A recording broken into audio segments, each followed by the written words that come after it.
বিসমিল্লাহির রহমানির রহিম। সুপ্রিয় শিক্ষার্থীরা, আশা করি তোমরা আল্লাহর অশেষ রহমতে ভালো আছো। আমিও আলহামদুলিল্লাহ ভালো আছি। আজকে তোমাদের ইসলামের ইতিহাস ও সংস্কৃতির বিষয়ে দ্বিতীয় পত্রের ক্লাস নেবার জন্য আমি তোমাদের সাথে আছি, ফাহমিদা হোসাইন। ক্লাসে শুভেচ্ছা ও অভিনন্দন জানিয়ে আমি আজকের ক্লাস শুরু করছি।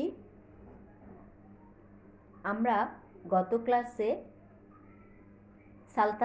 দিল্লির সালতানাতের 5টি রাজবংশের মধ্যে অন্যতম রাজবংশ দাস বংশ আমরা পড়েছি এবং দাস বংশের সর্বশেষ যোগ্য শাসক গিয়াসউদ্দিন বলবন দিয়ে আমরা শেষ করেছি। আজকে তারই ধারাবাহিকতা ধরে আমরা পড়ব হচ্ছে খলজি বংশ।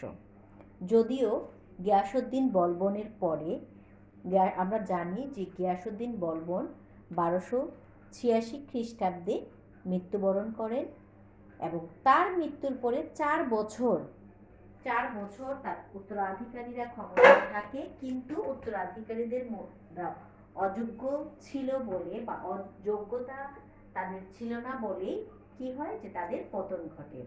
গিয়াসউদ্দিন বলবন যখন ক্ষমতায় মৃত্যুবরণ করেন, মৃত্যুর পূর্বে তিনি তার নাতি কায়কোবাদকে উত্তরাধিকারী মনোনয়ন করে যান এবং কায়কোবাদ দিল্লির সিংহাসনে আরোহণ করেন। কায়কোবাদ যখন দিল্লি সিংহাসনে আরোহণ করার পরে উনি উচ্ছৃঙ্খল জীবনযাপন করতে শুরু করেন। সেই সময় কায়কোবাদকে উচ্ছৃঙ্খল জীবনযাপন পরিহার করার কথা বলা হয়, কিন্তু কে বলে যে বলবনের ছেলে কে ছিল, বাংলা শাসনকর্তা মনে আছে? বগুড়া খান।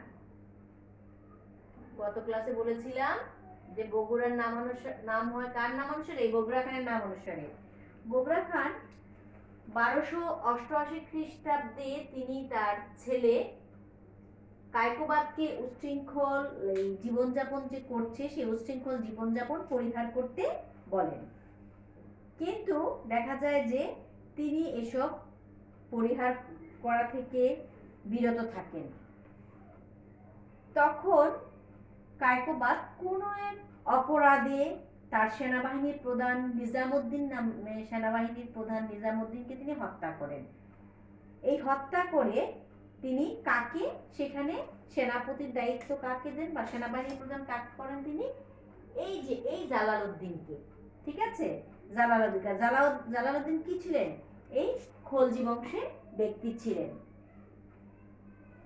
ঘটনাচক্রে দেখা যায় যে সেনাবাহিনীর প্রধান জালালউদ্দিন কি করে রাজ দরবারের দায়িত্ব বা ক্ষমতা হাতিয়ে নেয়। তিনি তখন এই দাস বংশের সুলতান কায়কোবাদ এবং তার শিশু পুত্র ও সুলতান কাইমুরসকে হত্যা করে দিল্লি সিংহাসনে আরোহণ করেন। ঠিক আছে, তাহলে আমরা কি দেখলাম যে 1286 খ্রিস্টাব্দে বলবনের মৃত্যুর পর তার দুর্বল উত্তরাধিকারীদের সুযোগে, আমরা এইভাবে বলবো যে দুর্বল উত্তরাধিকারিত্বের সুযোগে তাদের সেনাপতি জালালউদ্দিন, যিনি খলজি বংশের ব্যক্তি ছিলেন, তিনি কি করে এই রাজক্ষমতা হাতিয়ে নেন। যখন তিনি দিল্লি সিংহাসনে আরোহণ করেন সে সময় তার বয়স ছিল 70 বছর। তিনি কিন্তু আমরা জানি যে ভারতের রাজধানী কোথায়? দিল্লি। তিনি যখন সিংহাসনে আরোহণ করেন তিনি কিন্তু দিল্লিতে রাজধানীতে থেকে সিংহাসনে আরোহণ করতে পারেন। তিনি রাজধানীর পার্শ্ববর্তী বা দিল্লির নিকটবর্তী একটি অঞ্চল হচ্ছে কেলোগেরি। এই কেলোগেরিতে তিনি কি করেন? যে সিংহাসনে আরোহণ করেন এবং সেখানেই তিনি প্রায় বছরখানেকের মতো বসবাস করেন।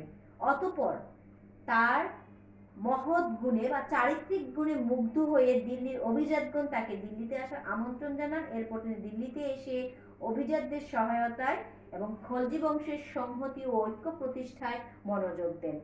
তাহলে কি বললাম দেখো, যে এই জালালউদ্দিন 1290 খ্রিস্টাব্দে দাস বংশের পুরোপুরি পতন ঘটিয়ে 70 বছর বয়সে দিল্লির নিকটবর্তী স্থল কেলোগেরিতে তিনি যে সিংহাসনে আরোহণ করেন। অতঃপর দিল্লির অভিজাত সম্প্রদায় তার মহত্বে, তার ভালো কাজ বা 1 বছর তিনি অবস্থান করেন এই কিলবিরিতে, সেখানে তার কার্যক্রমে তারা মুগ্ধ হয়ে ওনাকে দিল্লিতে আসার আমন্ত্রণ জানান এবং তিনি দিল্লিতে আসেন। এসে তিনি কি করলেন যে তার রাজকার্য বা তার খলজি বংশের সংহতি ও ঐক্য প্রতিষ্ঠায় তিনি মনোযোগ দেন। তাহলে আমরা আজকে এই যে খলজি বংশ, তাহলে এই খলজি বংশ প্রতিষ্ঠাতা আমরা কাকে পেলাম? তাহলে জালালউদ্দিন খলজি। ঠিক আছে, তাহলে তিনি 1290 খ্রিস্টাব্দে দিল্লিতে খলজি বংশের প্রতিষ্ঠা করেন। ঠিক আছে, কত বছর বয়সে তিনি ক্ষমতায় বসেন? 70 বছর বয়সে। তিনি ক্ষমতায় বসেই কিছু কার্যক্রম সম্পন্ন করেন, বিদ্রোহ দমন করতে সক্ষম হন এবং তিনি কিছু সামরিক অভিযান করেন। তার মধ্যে অন্যতম হচ্ছে তিনি 1290 খ্রিস্টাব্দে রণথম্বর অধিকার করেন। 1292 খ্রিস্টাব্দে তিনি মান্দাবার দুর্গটি দখল করেন এবং 1292 খ্রিস্টাব্দে মালব অধিকার করেন এবং মালব থেকে তিনি প্রচুর ধনরত্ন সংগ্রহ করেন। মালব বিজয় করার পুরস্কার স্বরূপ তিনি অতিরিক্ত শাসক হিসাবে, অযোধ্যার শাসনকর্তা হিসেবে তিনি তাকে নির্বাচন করা হয়। আচ্ছা, আমরা এরপর তিনি মঙ্গল আক্রমণ থেকে তিনি কি করেন? নিজেকে, তার রাজধানীকে তিনি প্রতিহত করেন। 1292 খ্রিস্টাব্দে হালাকু খানের পৌত্র আবদুল্লাহ ভারত আক্রমণ করে এবং সুলতান সশরীরে উপস্থিত থেকে মঙ্গলদের বিরুদ্ধে প্রতিরোধ গড়ে তোলেন এবং সৌভাগ্যবশত সুলতান মঙ্গলদের উপর জয় লাভ করেন। এভাবে তিনি মঙ্গল আক্রমণ প্রতিরোধ করতে সক্ষম হন। অতঃপর তিনি দক্ষিণ ভারতের অন্যতম একটি অঞ্চল দেবগিরি জয় করেন। আলাউদ্দিন খলজি, দেখো আমি নাম লিখেছি এখানে। আলাউদ্দিন খলজি ছিল জালালউদ্দিন খলজির ভ্রাতুষ্পুত্র, মেয়ের জামাই। তিনি স্বাধীন রাজ্য প্রতিষ্ঠার লোকের সম্পদে পরিপূর্ণ দেবগিরির বিরুদ্ধে সামরিক অভিযান পরিচালনা করেন। দেবগিরির রাজাকে তিনি, দেবগিরির রাজা তখন ভয় পেয়ে, রাজা রামচন্দ্র ভয় পেয়ে তিনি কি করলেন? তাকে অনেক উপঢৌকন, কাকে? আলাউদ্দিন খলজিকে। আলাউদ্দিন খলজি কে ছিল? জালালউদ্দিন খলজির ভাইয়ের ছেলে এবং জামাতা। তিনি এই দেবগিরি অঞ্চলে আক্রমণ করেন কার অনুমতি নিয়ে? শাসকের অনুমতি ক্রমে। এবং আলাউদ্দিন খলজিকে ভয় পেয়ে দেবগিরির রাজা অনেক উপঢৌকন দিয়ে একটা চুক্তি স্বাক্ষর করতে চান, কিন্তু দেবগিরির রাজার ছেলে বা রাজপুত শঙ্করদেব এতে অস্বীকার করে। তিনি সরাসরি আলাউদ্দিন খলজির সাথে যুদ্ধ করতে প্রস্তুত হন। অতঃপর আলাউদ্দিন খলজির সাথে রাজপুত শঙ্করদেবের তুমুল যুদ্ধ হয়। যুদ্ধে শঙ্করদেব পরাজিত এবং পূর্বের চুক্তির চেয়েও আরো কঠিন শর্তে চুক্তি এবং প্রচুর ধন সম্পদ নিয়ে আলাউদ্দিন খলজি কি করেন? প্রত্যাবর্তন করেন। আলাউদ্দিন খলজি প্রত্যাবর্তন করার পরে 1296 খ্রিস্টাব্দে দেখা যায় যে আলাউদ্দিন খলজিকে তিনি এই এত বিশাল একটা জয়ের অভিনন্দন দেওয়ার জন্য তিনি যখন অযোধ্যা যান এবং পূর্ব পরিকল্পনা অনুযায়ী দেখা যায় যে 1296 খ্রিস্টাব্দে তাকে হত্যা করা হয়। তাহলে আমরা খুব অল্প সময়, কারণ জালালউদ্দিন খলজি আমাদের এত পড়ার কিছু নেই, কিন্তু খুব অল্প সময়ের মধ্যে আমরা জেনে গেলাম যে জালালউদ্দিন খলজি ছিলেন খলজি বংশের প্রতিষ্ঠাতা আমাদের, এবং তিনি কিছু সামরিক অভিযান করেন এবং সামরিক অভিযানে তাকে অন্যতম সহযোগিতা করেন তার ভ্রাতুষ্পুত্র এবং মেয়ের জামাই আলাউদ্দিন খলজি। ঠিক আছে, এই আলাউদ্দিন খলজি ছিল মূলত খলজি বংশের অন্যতম শ্রেষ্ঠ সুলতান। এই দেখো 1290 থেকে 1320 এই পর্যন্ত যে শাসক থাকে তার মধ্যে 1290 থেকে 96 মাত্র 6 বছর থাকেন হচ্ছে জালালউদ্দিন খলজি, এবং 96 থেকে 1316 প্রায় 20 বছর থাকেন হচ্ছে কে? আলাউদ্দিন খলজি। তাহলে তিনি ছিলেন খলজি বংশের অন্যতম শ্রেষ্ঠ সুলতান। আমরা খলজি বংশকে, এই খলজি বংশের অন্যতম শ্রেষ্ঠ সুলতান আলাউদ্দিন খলজিকে কিন্তু আমরা 3টা ধাপে পড়ব। ঠিক আছে, আজকে আমরা পড়ব হচ্ছে তার উত্তর ভারত বিজয়। রাজ্য জয়কে আমরা 2টা ভাগে পড়ব, একটা হচ্ছে উত্তর ভারত আর একটা হচ্ছে দক্ষিণ ভারত। ভারতের কিন্তু 2টা সাইড আমরা জানি তো, হ্যাঁ, আমরা ম্যাপ জানি না? ভারত, হ্যাঁ, এটা হচ্ছে আমাদের উত্তর আর এটা হচ্ছে আমাদের দক্ষিণ। ঠিক আছে, তাহলে আজকে আমরা পড়ব ভারতের এই উত্তর সাইডটা, উত্তর ভারত বিজয়টা। কারণ দক্ষিণ ভারতটা আমরা কিন্তু এখন দেখি যে দার্জিলিং, ঠিক আছে, তারপর মানে পাহাড়ি অঞ্চলগুলো হচ্ছে দাক্ষিণাত্যে, বা দক্ষিণ ভারতকে বলা হয় দাক্ষিণাত্য, এটা আমরা পরের ক্লাসে পড়বো। তা আজকে আমরা যে জিনিসটা জানবো যে আলাউদ্দিন খলজি ক্ষমতায় আসেন এবং ক্ষমতায় এসে যে তিনি একের পর এক রাজ্যগুলোকে জয় করেন। কারণ দাস বংশের শেষের দিকে কি হয়ে গিয়েছিল, অরাজকতার সৃষ্টি হয়ে গিয়েছিল, অনেকগুলি রাজ্য কি হয়, হাতছাড়া হয়ে যায়। আলাউদ্দিন খলজি ক্ষমতায় এসে সে উত্তর ভারতের সেই রাজ্যগুলোকে শুধু জয়ই করে না, কিন্তু দক্ষিণ ভারতকেও জয় করতে সক্ষম হন। ঠিক আছে, তাহলে আমরা দেখি আলাউদ্দিন খলজি, জালালউদ্দিন খলজির মৃত্যুর পর আলাউদ্দিন খলজি কি করে ক্ষমতায় বসেন। আমরা একটু তার প্রাথমিক জীবনটা জেনে নেই যে আলাউদ্দিন ছিল সুলতান জালালউদ্দিনের ভাই শিহাবউদ্দিনের পুত্র। তার ডাক নাম ছিল আলী এবং তারা ছিল 4 ভাই। শৈশব সম্পর্কে অধিক কিছু জানা যায় না, তিনি লেখাপড়া জানতেন না, তবে যুবক বয়সে তিনি অস্ত্র চালনা, ঘোড়ায় চড়া ইত্যাদি বিষয়ে দক্ষতা লাভ করেন। জালালউদ্দিন খলজির সিংহাসনে আরোহণের পূর্বে তার পিতা শিহাবউদ্দিন মারা যান। সুলতান জালালউদ্দিন তাকে অধিক স্নেহ করতেন এবং তার কন্যার সাথে তিনি বিয়ে দেন। আলাউদ্দিনের 2 স্ত্রী ছিল এবং জালালউদ্দিনের কন্যা ছিল তার দ্বিতীয় স্ত্রী। আলাউদ্দিন বিনা বাধায় সসৈন্যে 1296 খ্রিস্টাব্দে দিল্লির রাজপ্রাসাদে প্রবেশ করেন এবং এই দিনই তিনি উপাধি সহ আলাউদ্দিনের রাজকীয় নাম ঘোষণা করা হয়। আবু মুজাফফর সুলতান আলাউদ্দিন ওয়াদ্দিন মোহাম্মদ শাহ খলজি নামে অভিষেক হয় এবং মুদ্রাজারি ও খুতবা পাঠ করা হয় এবং বলবনের লাল প্রাসাদে তার বাসভবন হিসেবে নির্ধারিত করা হয়। তাহলে আমরা দেখলাম যে জালালউদ্দিনের মৃত্যুর পর, জালালউদ্দিন কিন্তু আলাউদ্দিন খলজিকে উত্তরাধিকারী মনোনয়ন করে যান নাই, মৃত্যুর পরে, কারণ তিনি একজন কি ছিল, যোগ্যতা সম্পন্ন ব্যক্তি ছিল এবং জালালউদ্দিনের অত্যন্ত কাছের ব্যক্তি ছিল, বিধায় তিনি কি করলেন, নিজেই তিনি রাজকীয় উপাধি গ্রহণ করে এবং নিজ নামে মুদ্রা জারি করে খুতবা পাঠ করিয়ে তিনি কি করলেন, দিল্লি সিংহাসনে আরোহণ করলেন। কত খ্রিস্টাব্দে? 1296 খ্রিস্টাব্দে। এবার তিনি ক্ষমতায় আরোহণ করার পরে তাকে কিছু সমস্যা সম্মুখীন হতে হয়, যেটা প্রাথমিক সমস্যা বলে আমি হিসাবে এখানে লিখেছি। দেখো, আলাউদ্দিন খলজি ক্ষমতায় আরোহণের পর বেশ কিছু সমস্যার সম্মুখীন হন। তার আপন চাচা, শ্বশুর এবং সুলতান জালালউদ্দিনকে হত্যা করে সিংহাসনে আরোহণ করায় আলাউদ্দিনের রাজ্যে অনেক বিশৃঙ্খলার সৃষ্টি এবং তিনি অপ্রিয় হয়ে ওঠেন। জালালউদ্দিনের অনুগত কর্মচারীদের মধ্যে যারা আলাউদ্দিনের সমর্থন করেছিল তাদেরকে সন্তুষ্ট রাখা একান্ত দরকার ছিল, কারণ তাদেরকে সন্তুষ্ট না করলে কি হবে, রাজ্যে আরো বিশৃঙ্খলার সৃষ্টি হবে। আর আলাউদ্দিনের নিজস্ব অনুগতদের সমর্থ ধরে রাখতে হবে, কারণ আলাউদ্দিন খলজি যারা ওকে সহযোগিতা করেছে ক্ষমতায় আসার জন্য, তাদেরকে তো এখন কি করতে হবে, হাতে রাখতে, এবং তাকে যারা আলাউদ্দিনকে যারা সবসময় সহযোগিতা করতো তাদেরকেও ধরে রাখতে হবে।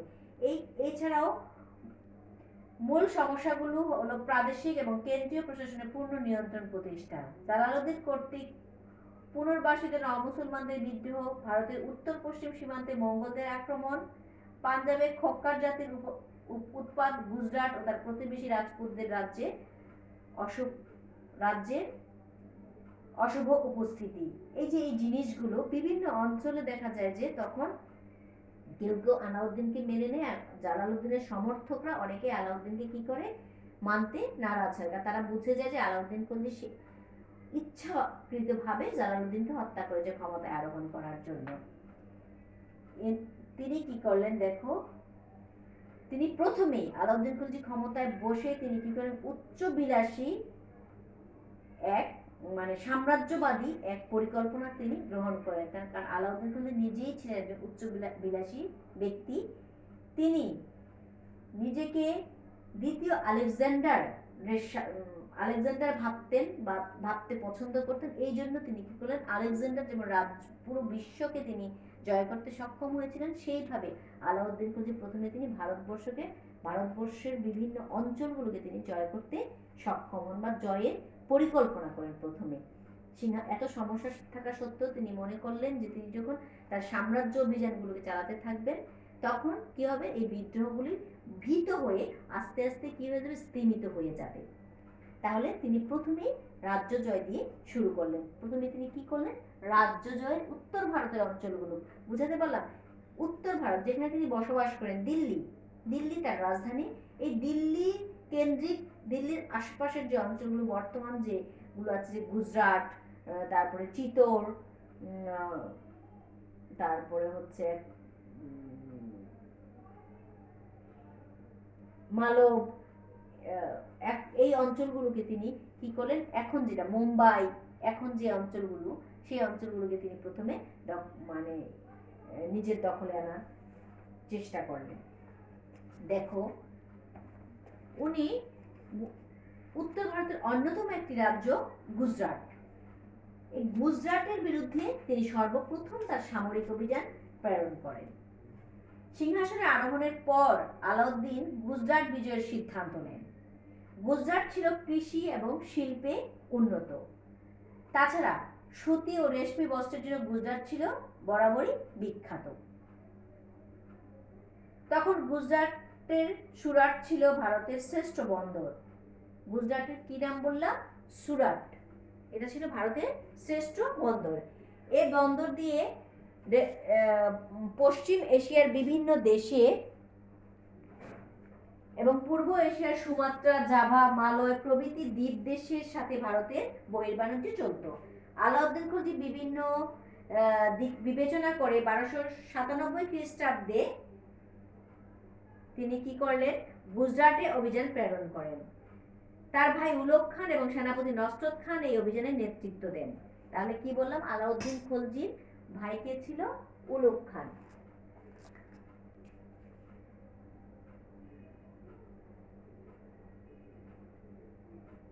উলক খান আর নসরত খান হচ্ছে তার সেনাপতি, ঠিক আছে।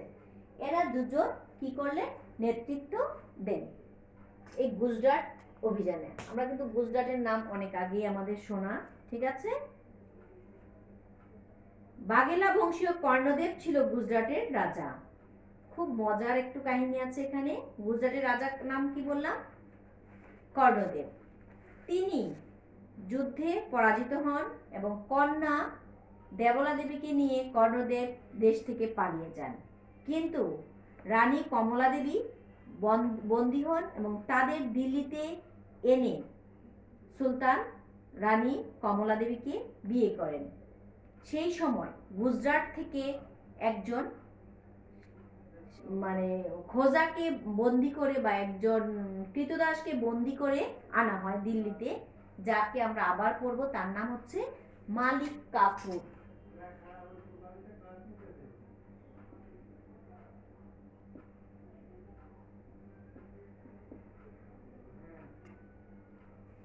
মালিক কাফুর, তাকে তিনি নিয়ে আসেন। পরবর্তীতে এই মালিক কাফুর কিন্তু সুলতানের অত্যন্ত বিশ্বাসভাজন হয়ে ওঠে এবং মালিক কাফুরকে সাথে করে সুলতান, মালিক কাফুরকে তিনি সেনাপতি করেন, তাকে সাথে করে কিন্তু সুলতান কি করেন, আমি বলেছি, এই দক্ষিণ ভারতের বিজয় অভিযান সম্পন্ন করেন। তাহলে কি বললাম যে 1297 খ্রিস্টাব্দে দিকে তিনি এই অভিযান প্রেরণ করেন, কিন্তু পরবর্তীতে 1299 খ্রিস্টাব্দে তিনি তার ভাই উলক খান এবং নসরত খানের নেতৃত্বে এই অভিযান সম্পন্ন হয় এবং এই গুজরাটের রাজা কর্ণদেবকে যুদ্ধে পরাজিত করতে সক্ষম হন এবং কর্ণদেব কি করে, তার মেয়ে দেবলা দেবীকে নিয়ে তিনি অন্য জায়গায় পালিয়ে চলে যান এবং গুজরাটের রানী কমলা দেবীকে তিনি আলাউদ্দিন খলজি বন্দি করে নিয়ে আসা হয় দিল্লিতে, এবং দিল্লিতে আনলে সুলতান আলাউদ্দিন খলজি কমলা দেবীকে বিয়ে করেন। তাহলে দেবলা দেবী হচ্ছে ওনার মেয়েকে নিয়ে বাবা চলে যায় এবং রানীকে পরে কি করে উনি বিয়ে করেন। আর সে সময় আরেকজনকে সাথে করে নিয়ে আসেন, সে কে বলেছি, মালিক কাফুর। এই মালিক কাফুর পরবর্তীতে তার যোগ্যতা, মানে মেধা যোগ্যতা দিয়ে আলাউদ্দিন খলজির অত্যন্ত কাছের ব্যক্তিতে পরিণত হন এবং তাকে সেনাপতি করেই আলাউদ্দিন খলজি কি করেন, দক্ষিণ ভারত জয় করেন। তারপরে তিনি কি করলেন, রণথম্বর বিজয়। আলাউদ্দিন খলজির পরবর্তী উত্তর ভারতের অন্যতম আরেকটি রাজ্য ছিল রণথম্বর। এই রণথম্বর অভিযান তিনি প্রেরণ করেন। রণথম্বর ছিল রাজস্থানের অন্তর্গত এবং সামরিক দিক থেকে গুরুত্বপূর্ণ। চৌহান বংশের রাজা তৃতীয় পৃথ্বীরাজের বংশধর এ সময় সেখানে রাজত্ব করছিল। সুলতান রণথম্বর অবরোধ করেন। তিনি রাজপুতদের বীরত্বের বর্ণনা দেন এবং শত শত রাজপুত মহিলা কিভাবে জহর ব্রত পালন করেছিল তারও বর্ণনা দেন। 1301 খ্রিস্টাব্দের জুলাই মাসে রণথম্বর বিজয় তিনি সম্পন্ন করেন। উলুগ খানের উপর রণথম্বরের শাসনভার অর্পণ করে তিনি দিল্লিতে ফিরে আসেন। অতঃপর আরেকটা অন্যতম অভিযান তিনি করেন হচ্ছে চিতর অভিযানের মধ্য দিয়ে সুলতান আলাউদ্দিন খলজি মেবার রাজ্যের রাজধানী চিতরে অভিযান প্রেরণ করেন। চিতরের রাজা ছিলেন রতন সিং। চিতরটা পাহাড় ঘন জঙ্গল বেষ্টিত হয়। কোনো মুসলমান সুলতান এই মেবার কখনোই আক্রমণ করেনি। গুজরাট আক্রমণের সময় সুলতানের বাহিনী এই মেবার রাজ্যের ভিতর দিয়ে গুজরাটে গিয়েছিল, মানে রতন সিং এর নিকট অনুমতি চেয়েছিল গুজরাটে যাবার জন্য, কিন্তু রতন সিং তখন অনুমতি দেননি। এই অপরাধে আলাউদ্দিন খলজি কি করেছিল, মেবারকে দিল্লির অধীনে আনার চিন্তা করেছিল এবং এই উদ্দেশ্যেই তিনি কি করেছিলেন, এই চিতর অভিযান প্রেরণ করেন। অনেকে মনে করেন মেবারের রাজা রতন সিং এর পরমা সুন্দরী রানী পদ্মিনীকে লাভ করার জন্য সুলতান মেবারে অভিযান পরিচালনা করেন, কিন্তু এটা শুধুই কি ছিল, একটা উপাখ্যান মাত্র। তো দীর্ঘ 5 মাস সুলতান বাহিনী কি করে, এই রাজপুতদের সাথে যুদ্ধ করে এবং রতন সিং প্রবল প্রতিরোধ গড়ে তোলেন। রাজপুত বীর গোড়া এবং তাদল বীর বিক্রমে দিল্লি বাহিনীকে বাধা দেয়। অবশেষে রতন সিং আত্মসমর্পণ করে এবং রাজপুত মহিলারা অগ্নিকুণ্ডে ঝাঁপ দিয়ে প্রাণ বিসর্জন দেয়। 1303 খ্রিস্টাব্দে চিতর সুলতানের আলাউদ্দিন খলজি সম্পূর্ণ নিয়ন্ত্রণে আসে এবং আলাউদ্দিন খলজি তার বড় পুত্র খিজির খানকে চিতরের শাসনভার অর্পণ করেন এবং পুত্রের নাম অনুসারে এই চিতরের নাম রাখেন হচ্ছে খিজিরাবাদ। কি বলেছি, এই চিতরের নাম কি রাখা হয়,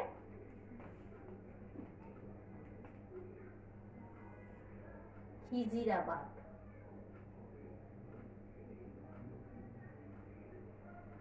ঠিক আছে, খিজিরাবাদ।